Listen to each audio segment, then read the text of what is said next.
আসসালামু আলাইকুম। তোমরা সবাই কেমন আছো? আশা করি আল্লাহর রহমত ও দোয়াতে সবাই সুস্থ আর ভালো আছো। তো আমি রিঙ্কি, নদিয়া জেলার ছোট্ট একটা গ্রাম দীপচন্দ্রপুর থেকে আমার নতুন আরও একটি ব্লগে তোমাদের সকলকে স্বাগত জানাচ্ছি। আর আজকে এখন ঘড়ির কাঁটায় ওই 7টা মতো বাজে। তো আজকে একটু দেরিই করে ফেলেছি, তার জন্য উঠে আগে আমি মশলা করে নিয়েছি আর সকালের জন্য খাবার চাপিয়ে দিচ্ছি। সকালে যেহেতু আমাদের ভাত তরকারি হয়, টিফিনে চাটা যাই খাই না কেন আমাদের কিন্তু ভাতটা লাগেই।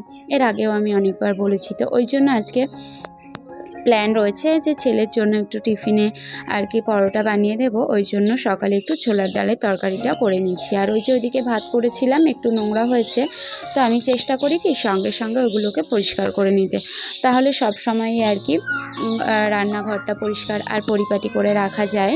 তো দেখো, আমি সকালে উঠেই তো আগে মশলা করে নিয়েছি, ওটা শিলনোড়ায় করে নিয়েছি আর এটা মিক্সচারে করলাম, দেখতেই তো পেলে। তো যাই হোক, আলুগুলোকে একটু লাল লাল করে ভেজে নিয়েছি নুন আর হলুদ দিয়ে, তারপর একে একে সব মশলা দিয়ে কষিয়ে নিয়ে তার মধ্যে প্রেসারে সিদ্ধ করা ছোলাগুলোকে ঢেলে দেব।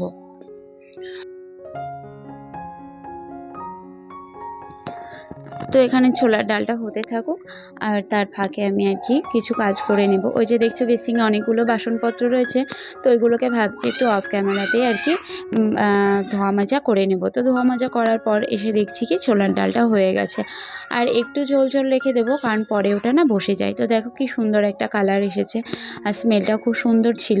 তবে হ্যাঁ, আমি ভেবেছিলাম একটা ডিম ভেঙে দেবো, কিন্তু সেটা আর দিতে খেয়াল ছিল না, ওই জন্য সঙ্গে সবাইকে একটা করে ডিম পোস্ট করে দিয়েছি। তো ভিডিওর প্রথম দিকেই তোমাদের কাছে বরাবরের মতোই একটা রিকোয়েস্ট, যে আমার ভিডিওটা যদি তোমাদের ভালো লেগে থাকে তাহলে প্লিজ পুরোটা ওয়াচ করো আর প্লিজ একটা লাইক দিও। আর যদি খুব বেশি ভালো লাগে তো চাইলে চ্যানেলটিকে সাবস্ক্রাইব করে পাশে থাকা অল বাটনটিকে ক্লিক করে আমার পাশে তোমরা থাকতেই পারো। তো দেখো, ডিমগুলো পোচ করে নেওয়ার পর তারপর আমি চলে এসেছি এদিকের ঘরটা ঝাড় দিতে। তো আজকে ওই যে 7টা থেকে ব্লগটা স্টার্ট করেছি, মানে অনেকটাই লেট করে ফেলেছি, ওই জন্য পুরোটা তোমাদের দেখাচ্ছি না, মানে ঝাড় দিয়ে আমি রীতিমতো বাইরে চলে এসেছি আর কি।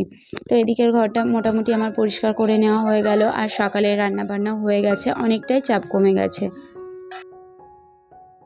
তো এদিকে ছেলে উঠে পড়েছে আর মেয়ের সঙ্গে যাই হোক কী একটা নিয়ে যেন খেলা করছে, হ্যাঁ একটা রাবার নিয়ে। তো যাই হোক, ওরা এদিকে খেলা করছে আর সেই ফাঁকে আমি আবার ওই দিকের ঘরটা গুছিয়ে নিচ্ছি। আর আজকে ভাবছি কি যে আমি বিছানার চাদরটা আর বালিশের কভারগুলো কেচে দেবো, কারণ কালকে রাত্রিবেলা মেয়ে না ওখানে সস ফেলে দিয়েছে জানো তো। তো সাদা চাদর বুঝতেই পারছো কী অবস্থা হয়, এমনিতে আমার 2 থেকে 3 দিন পর পর কাচতে হয়। তো তার জন্য ওই যে এই পুরানো চাদরটা আর কি দিচ্ছি।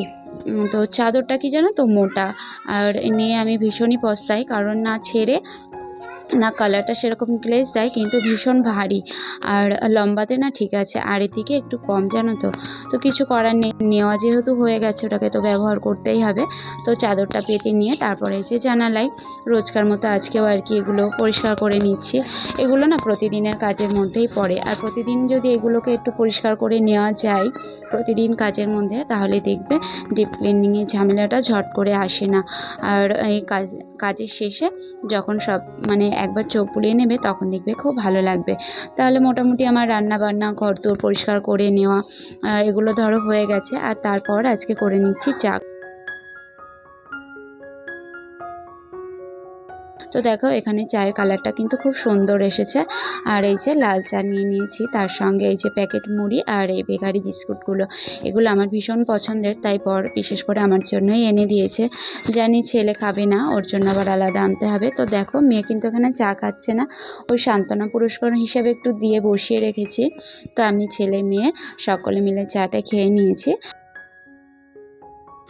আর এই যে দেখো, এখানে পরোটার জন্য যে পানিটা বসিয়েছি ওই পানির মধ্যে যদি কয়েক ফোঁটা তেল ফেলে দাও তাহলে কিন্তু পরোটাটা খুবই নরম থাকবে। আর একটা পয়েন্ট তোমাদের বলি, সফট আর নরম করার আর কি, এই যে হাতে যদি একটু তেল মাখিয়ে নিয়ে এরকমভাবে আর কি ময়দাটা মাখো না, তাহলে দেখবে পরোটা খুবই সুন্দর নরম খাস্তা খাস্তা সফট হচ্ছে। আর বিশেষ একটা নিজেদের প্লাস পয়েন্ট, সেটা হচ্ছে হাতে আটা বা ময়দা কিছুই কিন্তু লেগে থাকে না।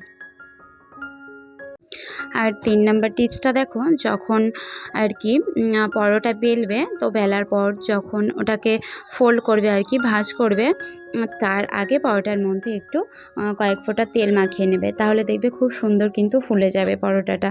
তো এই 3খানা ছোট্ট ছোট্ট টিপস জানি অনেকেই জানে, কিন্তু যারা নতুন বা আমি এক সময় ছিলাম 2-3 বছর আগেও কিন্তু ঠিকমতো জানতাম না বা পারতাম না, কিন্তু এখন শিখেছি, ওই জন্য আর কি তোমাদের সঙ্গে শেয়ার করা। যদি কারো উপকারে লাগে তাহলে আমি আমার এটা সার্থক হবে। তো যাই হোক, দেখো তোমাদের সচক্ষেই দেখাচ্ছি কেমন ফুলকো ফুলকো হয়েছে। আর যখন এগুলো সেঁকা হয়ে যাবে আর ছেলেকে টিফিন বক্সে দেবো, তখন দেখাবো যে কতটা খাস্তা হয়েছে। তো দেখো এইভাবে কিন্তু আমি পরপর 3টে পরোটা আর কি এখানে সেঁকে নিচ্ছি। তো চলো বেশ কয়েকটা কমেন্ট তোমাদের সঙ্গে পড়ে নেওয়া যাক।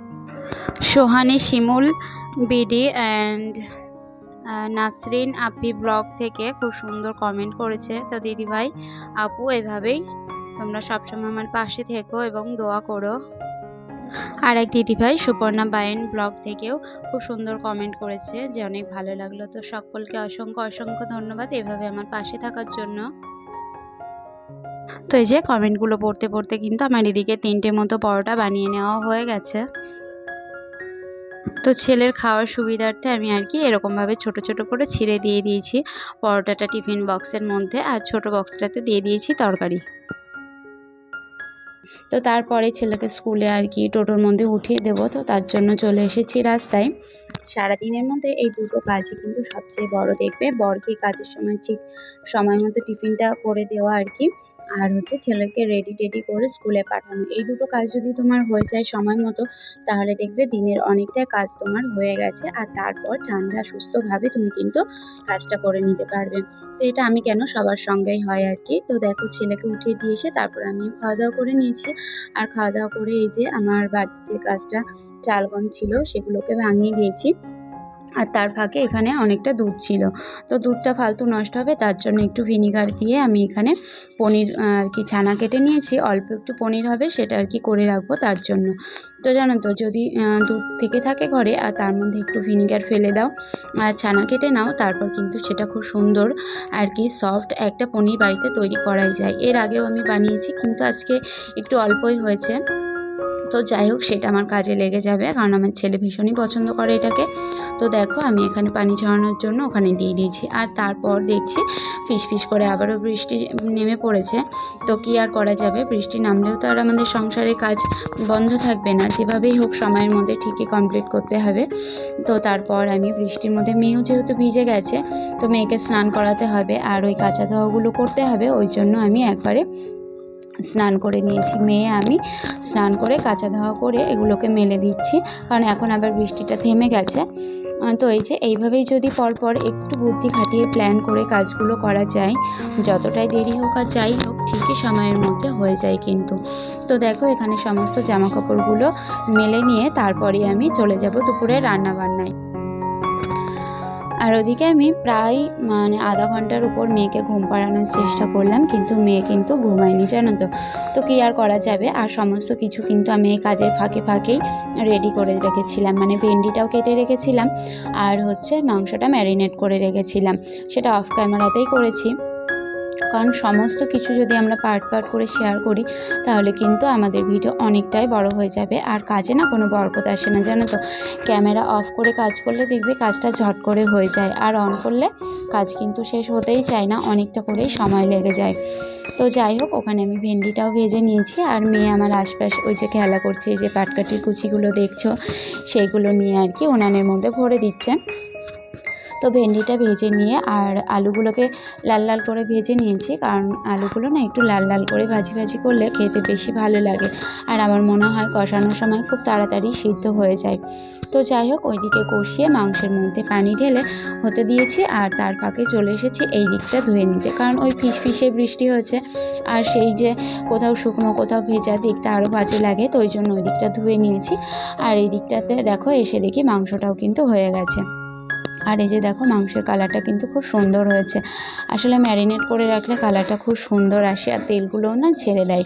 তো যাই হোক, দেখো তারপর আমি কিন্তু একদম অবশেষে বসিয়ে দিয়েছি ভাত, মানে এখানে আমি ভাতটা বসিয়ে দিয়ে তারপর এখানে পুরো আর কি মশলাপাতির কৌটো কাটা রান্নাবান্না সমস্ত কিছু একে একে তুলে নেব। তাহলে এটাও হচ্ছে একটা টেকনিক, কারণ যেহেতু আমার সবজি টবজি কাটা ধোয়া ছিল, আগে আমি তরকারি দুটো করে নিয়েছি আর তারপর ভাত বসিয়ে দিয়ে তখন কিন্তু টুকটুক করে ওখানে আগুনটা ধরিয়ে দিলে অনেকগুলো কাজ করে নেওয়া যায়। যেমন দেখো আমি ওখানটা গুছিয়ে নিয়েছি, এখানে উঠানটা ঝাড় দিয়ে নিচ্ছি, এটা কিন্তু ওই ভাত হতে হতে। আর দেখো মেয়ে ফোন নেবে বলে কিন্তু বসেই ছিল, আর তারপর খাওয়া দাওয়া করে নিয়েছি। তো দেখো এখন কিন্তু ওই সন্ধ্যা, তো আজকে সন্ধ্যায় মনে হলো একটু ঘুরে আসি, বাজারে বেশ কয়েকটা দরকার ছিল, কিন্তু একটা দরকার মানে সেরেছি আর বাকিগুলো হয়নি। একটা ব্যাগের চেন সারিয়েছি আর একটা জিনিস আনতে গেছিলাম কিন্তু সেটা পাইনি। আর সবচেয়ে বড় কথা, শুনেছিলাম যে সার্কাস হচ্ছে, ছেলের ভীষণ আবদার ছিল, কিন্তু গিয়ে দেখে বন্ধ, কেন জানি না। তবে যাই হোক, এখান থেকে ঘুরে অবশেষে একটু মায়ের সঙ্গে দেখা করে তারপর আমরা বাড়ি এসেছি। তো আজকের ভিডিওটা তোমাদের কেমন লাগছে সেটা কিন্তু অবশ্যই আমাকে কমেন্ট করে জানিও। আর এখানের ভিডিওটা কিন্তু আমি একটু লুকিয়ে লুকিয়ে করেছি, কারণ আমার লজ্জা লাগে, জানো তো। তো দেখো এখানে বর দাঁড়িয়ে রয়েছে, আর ওই যে বললাম ব্যাগে চেন সারিয়েছি, তো এখানেই। তারপর এই যে মা এখানে কিন্তু একটু কোল্ড ড্রিঙ্কস এনেছিল, তো সেটা খাওয়া দাওয়া করে বাড়ি চলে এসেছি। মা খাওয়া দাওয়ার ব্যবস্থা করতে যাচ্ছিলো, কিন্তু যেহেতু রান্না বান্না কমপ্লিট আছে তাই আর খাইনি। তো আজকের মতো টাটা, সবাই সুস্থ ভালো থেকো, আল্লাহ হাফেজ।